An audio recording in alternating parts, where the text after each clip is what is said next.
Em ơi dở quá. Không có biết quê hương này gì vậy.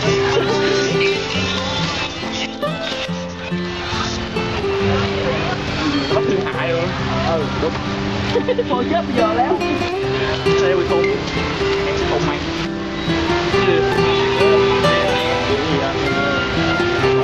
Quay sao coi, quay sao coi. Đang xảy gì? Đàm Vĩnh Hưng. Đàm Vĩnh Hưng, ok đó là. Thật buồn nào hóa kiếp thân tôi. Để một mai quên hình hài lớn dậy. Ôi cắt bụi mệt nhồi. Và sau đây là nam ca sĩ Lam Trường. Lam Trường. Nghe Lam chưa hết nữa. Hay là thật buồn nào hóa kiếp thân tôi. Bỏ được một mai. Bỏ. Hỏi là cảm thấy như thế nào về cái con mắt cô này à? Hỏi luôn, ai biết rồi. Bạn cứ nhiệt tình, bạn cứ nghĩ sao, bạn cứ trả lời như vậy thôi nhá. Bạn nên khi bạn trả lời nhá. Không đùa đâu nhá.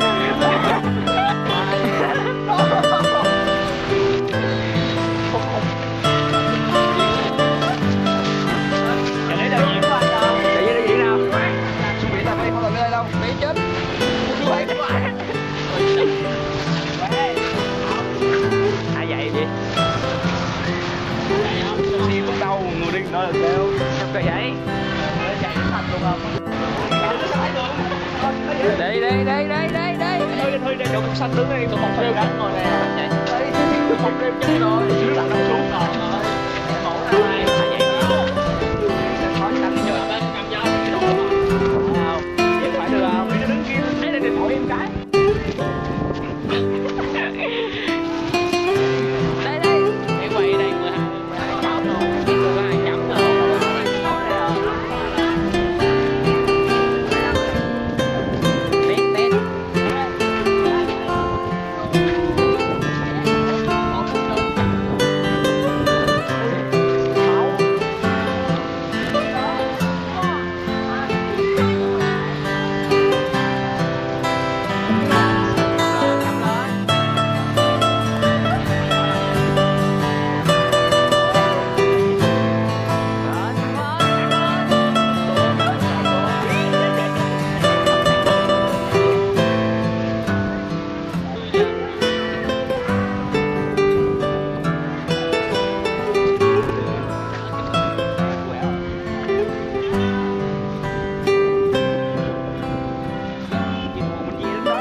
I do it for the ladies, but I gotta keep it hood. Where we at, Polo? I see you, Ryan. No, Keith, you was right. We just getting started. Yeah, man. She's searching for somebody that'll take you out and do you right. Well, come here, baby, and let daddy show you what it feels like. You know all you gotta do is tell me what you're sipping on.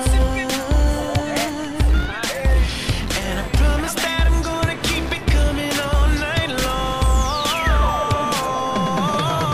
You need to know what the other say. And nothing to shawty, I got a thing for you, yeah. I can tell by the way you looking at me, girl. I wanna make love in this club. Make love in this club. In this club.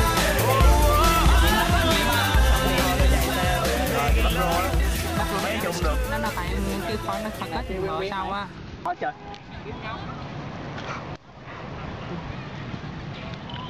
Như lời nữa.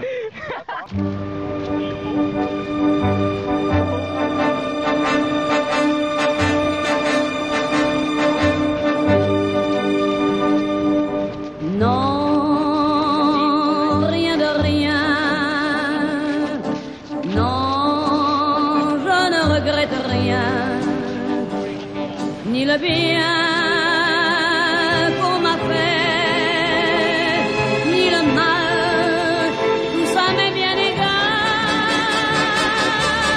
Non, rien de rien. Non, je ne regrette rien.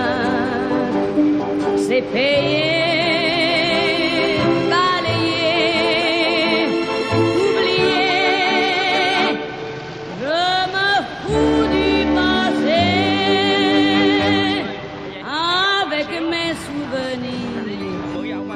J'ai allumé le feu, mes chagrins, mes plaisirs, je n'ai plus besoin d'eux.